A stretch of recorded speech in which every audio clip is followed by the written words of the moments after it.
Bersama saya Raud Lorida, tentunya dalam dialog bincang hari ini. Pemirsa, polemik pagar laut misterius sepanjang 30 km di Tangerang, Banten masih terus berlanjut. Mengejutkannya, Menteri Agraria dan Tata Ruang atau Kepala BPN Nusron Wahid akhirnya juga mengakui bahwa pagar laut misterius tersebut di beberapa tempatnya ini sudah bersertifikat hak guna bangunan atau HGB. Lalu, bagaimana sebenarnya kejelasan serta transparansi dari polemik ini? Saat ini, di studio Sultan TV telah hadir narasumber kita, Bapak Fadli Afriyadi, yang merupakan Kepala Perwakilan Ombudsman Republik Indonesia Provinsi Banten. Mari kita sapa terlebih dahulu. Assalamualaikum Bapak. Waalaikumsalam Mbak Rida. Apa kabar Pak? Alhamdulillah, sehat. Alhamdulillah, sehat. Terima kasih Bapak. Sebelumnya Bapak sudah berkenan nih untuk meluangkan waktunya di tengah-tengah kesibukan datang ke Sultan TV. Siap. Dan sebelumnya memang kita juga pernah ngobrol nih Pak ya, melalui Zoom. Dan senang rasanya ini bisa bertemu secara langsung pemirsa bersama Pak Fadli. Karena hari ini nih Pak, kita bakal membahas satu isu yang ini juga masih bergejolak panas. Nah kemarin ini misteri pagar laut misterius ini kan masih berjalan ya Pak, polemiknya tiba-tiba ini muncullah gitu ya. Ternyata terbitnya sertifikat HGB di atas laut, yang ini juga menuai polemik baru-baru ini. Ini selaku Kepala Perwakilan Ombudsman Republik Indonesia di Provinsi Banten, tanggapan Bapak nih Pak, terkait dengan munculnya sertifikat HGB di atas laut serta misteri pagar laut tersebut seperti apa Pak? Oke. Jadi HGB-nya dulu apa pagarnya dulu? Dari HGB-nya dulu ya Pak. Oke, HGB. Baiklah. Terima kasih Mbak Rida atas pertanyaannya. Jadi memang kalau tidak salah hari kami Sabtu kemarin tiba-tiba di bocor halus muncul tentang HGB yang ada di Kohot. Lalu muncul juga pernyataan dari Pak Kepala Menteri ATR BPN Pak Nusron hari ini ya, yang menyatakan bahwa memang ada HGB yang ada di sana.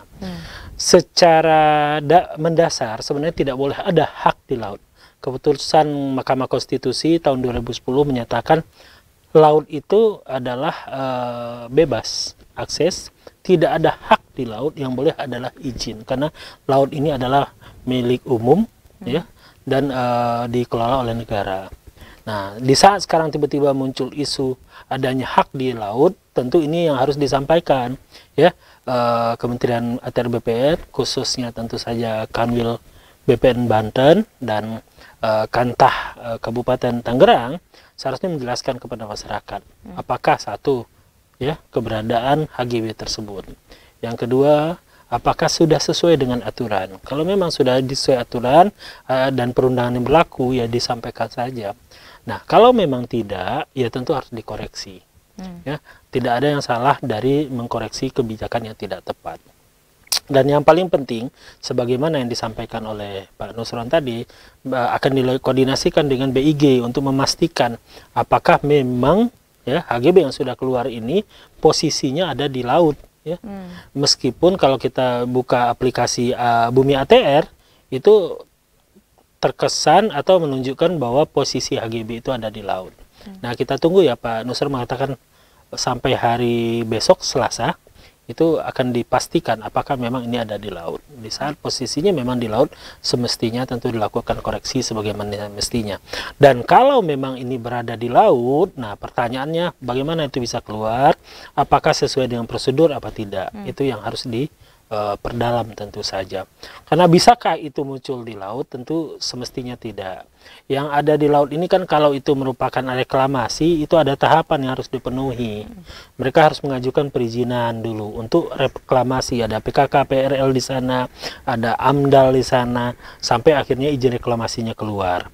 Kalau ini cuma bangunan, ya mereka tetap harus mengajukan izin pemanfaatan ruang laut, PKPRL namanya. Ya, itulah yang sekarang juga kalau terkait dengan pagar laut ini, kenapa dinyatakan ilegal, salah satunya tidak ada izin.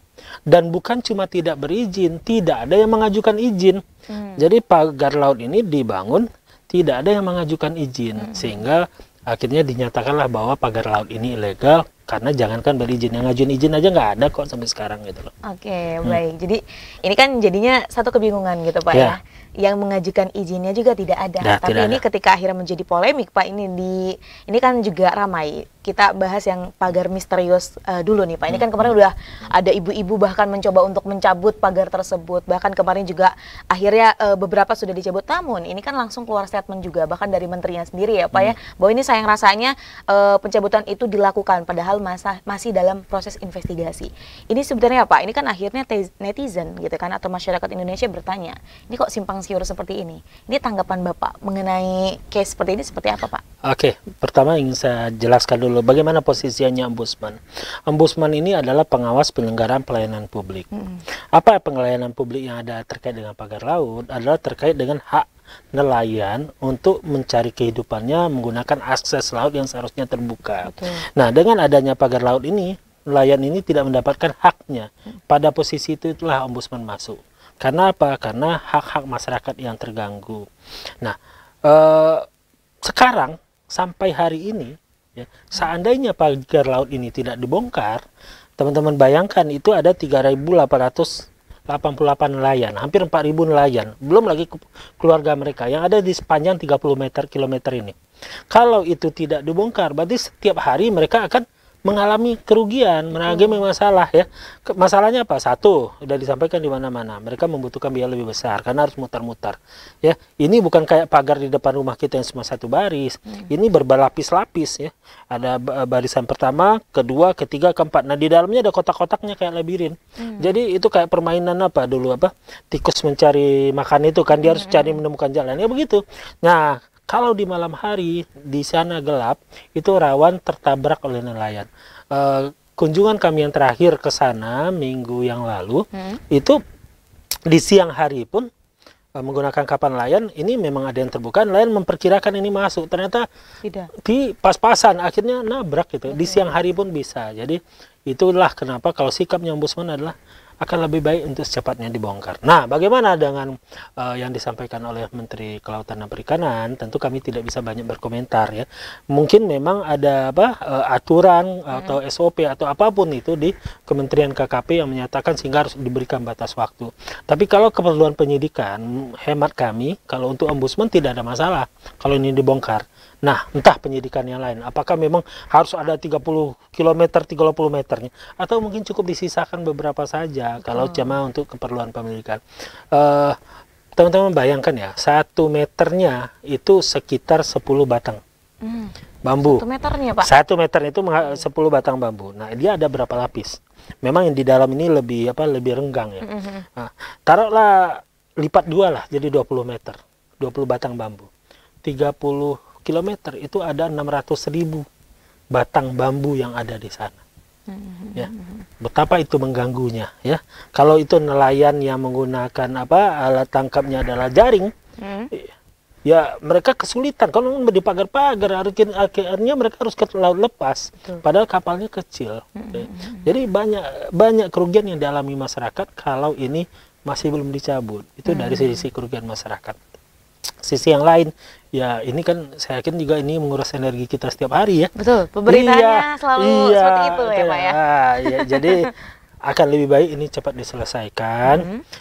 Saya yakin juga penyidikan yang dilakukan oleh teman-teman tidak akan terganggu ya. Minimal dari Ombudsman menyatakan penyidikan kami tidak akan terganggu meskipun itu pagar laut dilepas. Karena kan kita udah lihat sama-sama, kita udah mendokumentasikan segala macam. Lalu kalaupun kita akan bertanya kepada nelayan sampingnya, tanpa di saat pagar dibongkar pun masih bisa kita lakukan. Lalu dari sisi Ombudsman ya lebih baik secepatnya dibongkar lah. Ini sangat merugikan masyarakat. Dengan adanya pemberitaan soal HGB ini kan akhirnya juga menambah panjang runtut polemik dari pagar misterius ini ya Pak? Iya, nah ada informasi bahwa HGB itu berada di dalam arealnya pagar laut. Nah ini sejujurnya kami belum sampai ke sana karena kami kemarin itu kita lebih banyak turun di Kronjo. Sedangkan HGB ini di Kohot ya. Yang kedua tentu kita harus membandingkan apakah benar SHM muncul sekarang itu identik dengan pagar lautnya. Nah, kami belum melakukan itu. Tapi kalau memang seperti itu, tentu kita menimbulkan pertanyaan baru ya. Betul. Apakah hubungan antara pagar laut tadi dengan HGB tadi? Cuma sekali lagi bagi kami, pelajaran kita dari kasus pagar laut ini adalah semakin cepat ini diselesaikan, itu akan semakin baik. Betul. Makanya kita mendorong juga nih pihak yang berkepentingan dengan HGB untuk cepat mengambil tindakan. Karena kalau berkepanjangan lagi, jangan sampai nanti nih dari pagar laut muncul lagi HGB. Nah, kita kan nggak tahu abu itu apa lagi. Jadi nggak selesai. Ya, nah, Pak. Iya, ya, dan itu kan menyerap energi ya. Betul. Di saat seharusnya pemerintah fokus pada hal-hal yang lebih efektif. Yang lebih urgent lagi, seperti lagi itu. ada makan bergizi gratis, ada macam-macam gitu. Kerendam sama kasus pagar laut. Kasus pagar laut yang kalau ini lihat juga saling menyalahkan jadinya ya Pak ya, seperti itu. Ya, masyarakat kan bertanya, kok bisa ya 30 km tidak ada yang tahu. Betul. Gitu. Kalau hasil penelusuran kami yang bisa kami sampaikan, memang kondisi di laut ini beda dengan kita di darat. Ya, kami aja di saat kami turun tanggal 5 Desember. Jadi kenapa Ombudsman ini turun? Karena sebenarnya Dinas Kelautan dan Perikanan itu di bulan September atau Oktober itu sudah turun. Sudah melakukan patroli gabungan bersama Angkatan Laut, Pol Air, dan segala macam. Sudah menghentikan dalam kondisi panjang sekitar 10 km. Sudah dihentikan pekerjaannya waktu itu. Dan sudah mengusut, mencari siapa yang membangunnya. Tapi itu sudah dihentikan. Karena memang tidak ada izinnya. Kan? Itu di bulan Oktober. Di bulan November, akhir kami dapat laporan dari masyarakat bahwa pagar itu masih ada. Kami datanglah ke Kronjo. Kita lihat, oh iya nih pagar masih ada. Kami datang itu di pinggir jalan itu masih banyak bambu-bambunya. Pinggir jalan besar itu di Pulau Cangkir itu masih banyak bambu yang akan digunakan untuk membangun pagar laut menurut masyarakat. Tumpukan bambunya itu masih banyak yang belum kepasang. Kita datang, ya, begitu datang kita lihat, wah pagar selapis gitu ya. Naik kapal nelayan loh, kok muter-muter, ternyata berlapis-lapis seperti tadi. Jadi jarak tempuh memang masih makin jauh dan merugikan. Nah, atas dasar itulah makanya Ombudsman turun. Tanggal 19 Desember kita nyatakan kita akan investigasi. Dan investigasinya masih berlangsung sampai saat ini. Ya, karena minggu kemarin pun kami kunjungan bersama. Kita mengundang KKP, Kemenko Perekonomian, ada Kementerian Lingkungan Hidup, ada ETR BPN juga, Polda Banten, lalu hadir juga Angkatan Laut karena di sana ada pos Angkatan Laut. Kita bertemu bersama dan ada beberapa kesepahaman. Yang pertama adalah satu, ini tidak berizin. Yang kedua, tidak ada AMDAL-nya dari sisi lingkungan. Yang ketiga, dari Kemenko Perekonomian, ini tidak termasuk dalam area PSN. Nah, ini kan pagar laut itu pagar laut ini tidak berada di area PSN. Tapi memang beberapa area pagar laut ini berada di depannya PSN, karena PSN ini kan di darat.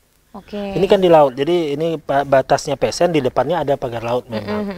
Nah, jadi bukan berada di dalam area PSN. Itu dari Kementerian ATR BPN waktu itu menyatakan bahwa tidak ada hak di pagar laut ini waktu itu ya. Mungkin memang belum terkonfirmasi, tapi ternyata ada, hari ini ternyata ada. Tapi waktu itu dinyatakan tidak ada. Sehingga kita sama-sama bersepaham, ayo secepatnya dibongkar. Nah, Kementerian KKP waktu itu menyatakan akan berkoordinasi, karena pembongkarannya tentu membutuhkan koordinasi dengan banyak pihak. Ya, ternyata Angkatan Laut sudah memulai duluan ya. Ya, mudah-mudahan sesudah ini bisa dikoordinasikan bagaimana dengan lebih lanjut. Karena bagus juga dengan dimulai secara simbolis dibongkar 2 kilo ini kan, mudah-mudahan ya udahlah habis itu bisa diselesaikan dan permasalahan ini bisa selesai dengan secepatnya. Betul. Nah, sebenarnya Pak, ini kan ada juga di beberapa sumber ya Pak ya, kita bisa lihat di website ataupun di portal berita, bahkan ketika saling menyalahkan gitu Pak. Ini kan sempat juga Pak misteri pagar laut itu dari PSN, kemudian juga perusahaan ada PIK katanya Pak, ini yang ramai juga. Bahkan ini ada juga satu sumber yang menyatakan bahwa sebenarnya kan yang menancapkan itu adalah masyarakat. Jadi katanya ini buat keperluan masyarakat. Ini sebenarnya gimana nih Pak? Yang tadinya orang-orang nih jadi mungkin saling melempar, ini tiba-tiba paling terakhir ini malah masyarakat yang disalahkan. Seperti apa tanggapan dari Ombudsman? Oke, pertama begini. tentu atas itu kita minta klarifikasi dari beberapa pihak, termasuk kelompok masyarakat yang menyatakan bahwa hal seperti tadi. Kami tunggu di kantor, mereka minta audiensi, nggak datang-datang sampai hari ini. Sampai Padahal hari udah janjian. belum ada yang datang ya, Pak? Padahal udah janjian nih, ada janjian minggu kemarin hari Selasa, tapi ternyata mereka nggak datang. Dengan pengakuan alasan begitu ya, untuk abrasi ke tempat hidupnya kerang, lalu cumi, dan meningkatkan pendapatan lain dan segala macam. Nah, kita berdiskusi dengan teman-teman perikanan, baik dari dinas maupun dari akademisi. Pertama adalah begini, dengan jumlah yang tadi begitu banyaknya ya, 600.000 batang, kalau harganya 10.000 aja, itu udah 6 miliar. Nah, pertanyaannya, Masyarakat nelayan apa iya? dapat uang dari mana? Padahal nelayan ini kan kondisi kehidupannya tuh rata-rata itu berada di pada level yang bawah ya, artinya mencukupi kehidupan mereka sehari-hari pun berat. Kayaknya nggak logis deh. Yang kedua, kemarin kita dapat juga kalau bahwa biaya pemasangannya itu sekitar 400.000 per meter. 400.000 per meter. Jadi kalau 30 kilo 12 miliar. Jadi 12 tambah 6 udah 18. Ya, berarti sekitar 20 miliaran lah. Ya, 20 miliaran itu biaya pemasangannya. Mungkin bisa lebih karena ini berlapis ya, bukan cuma satu lapis. Apa iya itu dilakukan oleh masyarakat? Ya, kayaknya enggak deh. Dari situ aja udah ketahuan. Nah, secara teknis pertama itu menahan abrasi. Jarak antara pinggir pantai dengan pagar laut ini jauh, Mbak, dengan yang pertama itu. Kayaknya enggak deh kalau menahan abrasi terlalu jauh. Dan bangunan untuk menahan abrasi menurut teman-teman yang bertanggung jawab di situ enggak kayak gitu bentuknya. Lalu tempat tumbuhnya kerang nggak begitu juga bentuknya gitu.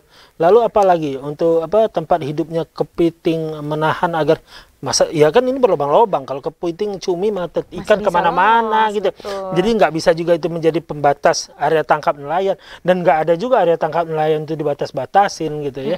Apalagi buat tambak, nggak ya, tambak kayaknya juga konstruksinya kayak gitu. Akal, ya, Pak. Jadi logika yang disampaikan itu ya susah diterima ya, berdasarkan masukan yang kami terima, dan ya logika kita juga nggak kok iya sih gitu loh kayaknya, sehingga ya akhirnya kita pun tidak menindaklanjuti lagi karena yang kita undang juga nggak datang kok gitu loh. Tidak hadir padahal mereka yang minta audiensi. Iya betul, karena kan juga di beberapa sumber ya menyertakannya seperti itu, Pak. Ini kan akhirnya kalau dirasa-rasa malah jadi masyarakat yang jadi kambing hitamnya. Ya, kita ya mudah-mudahan tidak ada lagi lah kelompok-kelompok masyarakat yang ya kalaupun memang iya ya, ya sekarang logikanya saja gitu ya yang disampaikan seperti tadi itu kayaknya, dan kalau itu memang meningkatkan pendapatan masyarakat, wah jangan-jangan nanti semua laut di Indonesia dipagar.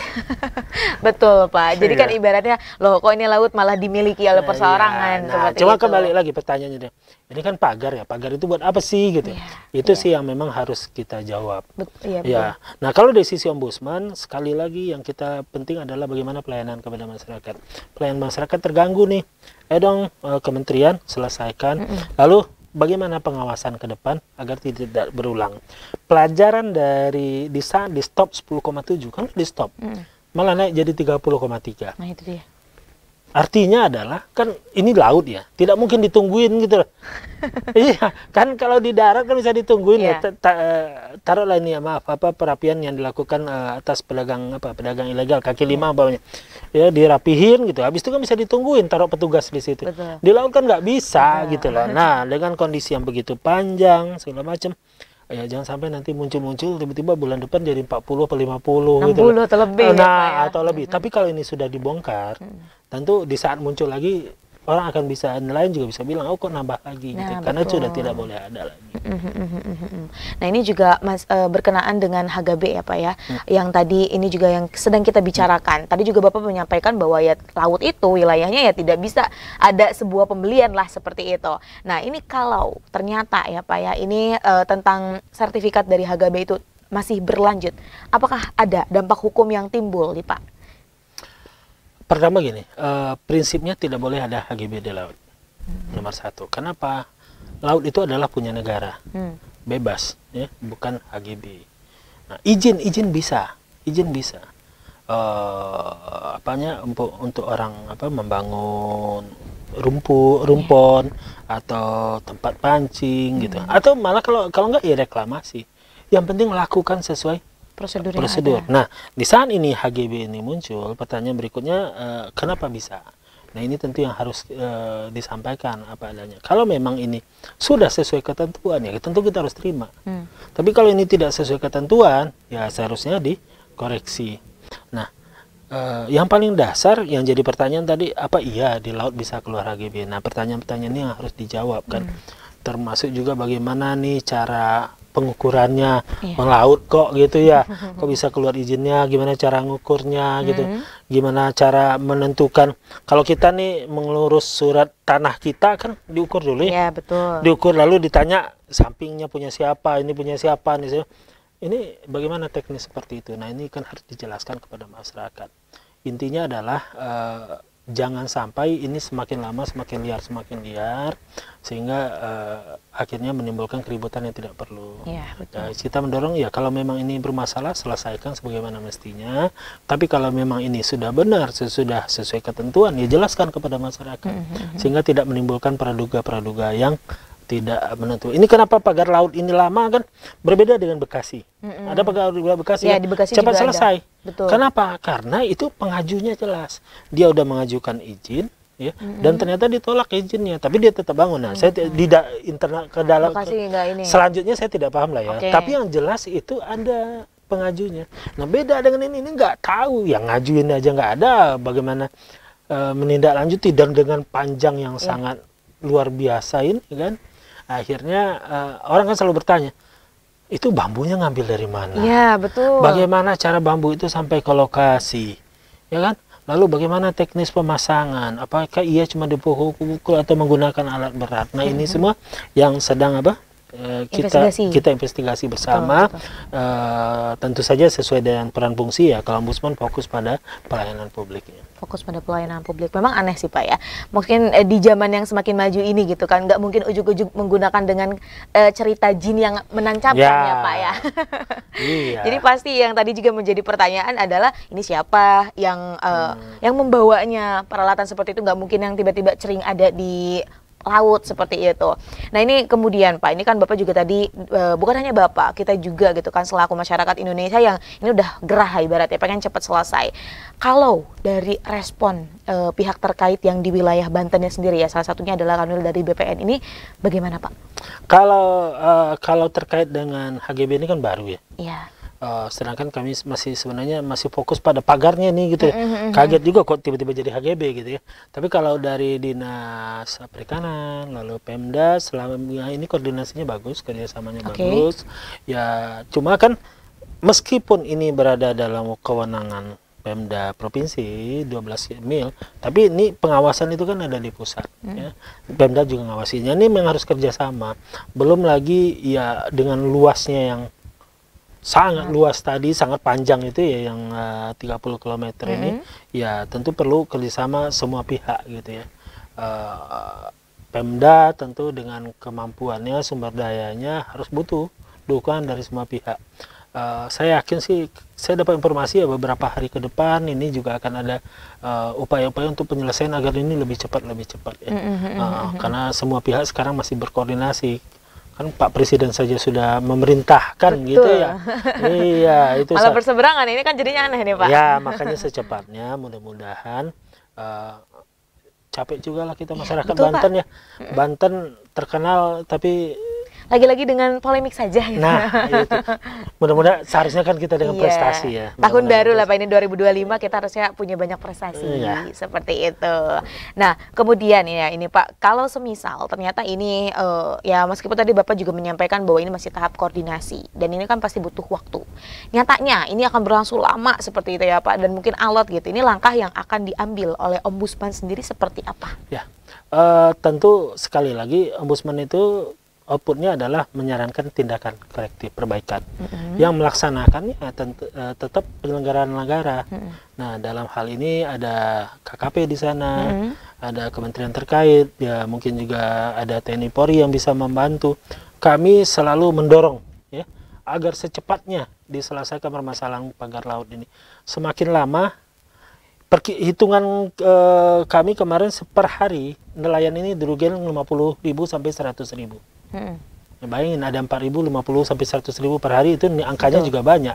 Nah, kalau masih harus 10-20 hari ke depan, Aduh, sayang sekali. Kasihan sekali ya Pak ya. Ya. Nah ini juga ini mungkin mewakili dari masyarakat yang di sekitar wilayah tersebut nih Pak. Apakah sampai saat ini masih banyak keluhan-keluhan yang disampaikan kepada Ombudsman nih Pak? Terkait mana? Ya salah satunya tadi terkait pagar misterius tersebut. Enggak lah, kalau sekarang sih sebenarnya Sudah kondusif? gini, masyarakat bawah kita itu kadang kan menerima ya tipenya. Disinilah perlunya pemimpin yang tegas, berbuat cepat dan berbuat lebih kepentingan masyarakat. Yeah. Kenapa ombudsman kami pun masuknya adalah atas investigasi atas prakarsa sendiri, karena masyarakat untuk melaporkan itu tidak ada ketakutan juga loh Pak. Ya mungkin begitu, sehingga akhirnya mereka cuma hanya menginformasikan tapi tidak berani melaporkan. Yeah. Sehingga ya udahlah, kita investigasi atas prakarsa sendiri, bukan atas laporan masyarakat nih. Tindakan turun investigasi kita dasarnya bukan laporan masyarakat, tapi investigasi atas prakarsa sendiri. Kenapa? Ya itu masyarakat kita. Kemarin itu juga ada pernyataan, kami udah berbulan-bulan mengalami ini. Artinya ya lapar, masalah ini berbulan-bulan, lama-lama menyesuaikan diri. Tapi kan kasihan kita, penderitanya panjang. Gitu. Bahkan ada yang sampai bilang Pak bahwa ketika sudah menegur ya, ini diancam. Ini ada salah satu dari beberapa media ya Pak ya. Ini bahkan nelayan tersebut menyampaikan bahwa saya sudah mencoba untuk menegur lah ibaratnya, tapi ternyata diancam bukan dirinya saja tapi juga keluarganya. Nah, demikian kan. Jadi makanya saya yakin ini bisa secepatnya lah pemerintah bisa menyelesaikan. Aparat hukum semestinya melindungi masyarakat, pemerintah semestinya melindungi masyarakat. Banyak menyatakan bahwa sebenarnya ini tidak. Sebenarnya kalau ini dikerjakan cepatlah semestinya gitu ya. Tapi mungkin ada permasalahan-permasalahan. Makanya ombudsman selalu mendorong cepat dibongkar.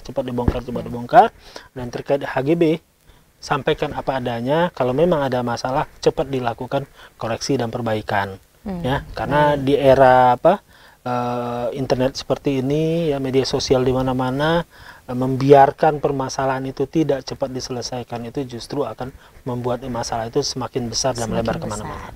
Ya betul sekali. Baik Bapak, tidak terasa sudah 30 menit nih kita berbincang soal teka-teki terbitnya sertifikat HGB dan juga ini misteri pagar laut yang ada. Namun sebelum menutup perjumpaan kita Pak, pada hari ini boleh disampaikan closing statement kepada pemirsa setia Sultan TV. Kepada pemirsa Sultan TV dan masyarakat Banten, masalah pagar laut ini akhirnya membuktikan kepada kita bahwa peran masyarakat ini penting dalam mengawasi apa yang terjadi di sekitar kita. Ya, peran masyarakat mengawasi laut, peran masyarakat juga mengawasi upaya-upaya yang tidak dilakukan tidak sebagaimana mestinya. Ya, sehingga tidak terjadi lagi pagar laut berikutnya. Ya, dan kami mendorong kepada penyelenggara pelayanan publik untuk secepatnya mengambil tindakan, jangan biarkan permasalahan ini berlarut-larut dan ujung-ujungnya yang dirugikan adalah masyarakat. Dan kalau masyarakat dirugikan, ini akan berdampak kepada kepercayaan masyarakat kepada penyelenggara negara dan akan sangat tidak baik jika percayaan itu memudar. Kita tidak akan bisa membangun bangsa yang lebih baik ini lebih besar kalau tidak ada kerjasama dari seluruh anak bangsa. Baik, terima kasih Bapak. Dan sungguh ini kalau untuk saya sendiri Pak sangat berharap semoga memang ini segera selesai, dan yang paling penting adalah ini menjamin kesejahteraan bagi seluruh masyarakat. Betul. Ini jangan hanya menguntungkan pihak-pihak yang ini hanya keuntungan pribadi seperti itu, tapi yang paling penting adalah bagaimana mewujudkan ini masyarakat Indonesia dengan sejahtera. Dan tadi ya salah satunya kalau kita mau, ini kan salah satu mimpi kita ini menjadi Indonesia emas. Ini di 2025 jadinya kan harusnya kita juga sudah mulai meniti gitu, agar ya tadi kita dijamin kehidupannya oleh negara. Baik, terima kasih Bapak. Sehat selalu nih Pak dalam mendampingi kebutuhan dan juga tadi memperjuangkan hak-haknya masyarakat, dan sehat selalu. Kemudian nanti juga kalau semisal ini jangan kapok Pak. Siap.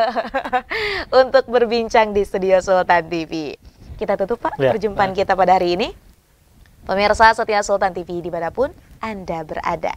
Demikian perbincangan kita bersama Pak Fadli Afriyadi yang merupakan Kepala Perwakilan Ombudsman Republik Indonesia Provinsi Banten, membahas mengenai teka-teki terbitnya sertifikat HGB di atas laut serta polemik mengenai misteri pagar laut.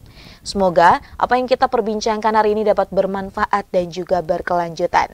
Saya, Raul Lorida dan segenap kru yang bertugas pada hari ini mengucapkan terima kasih, pamit undur diri. Sampai jumpa, wassalamualaikum warahmatullahi wabarakatuh. Waalaikumsalam warahmatullahi wabarakatuh. Terima kasih.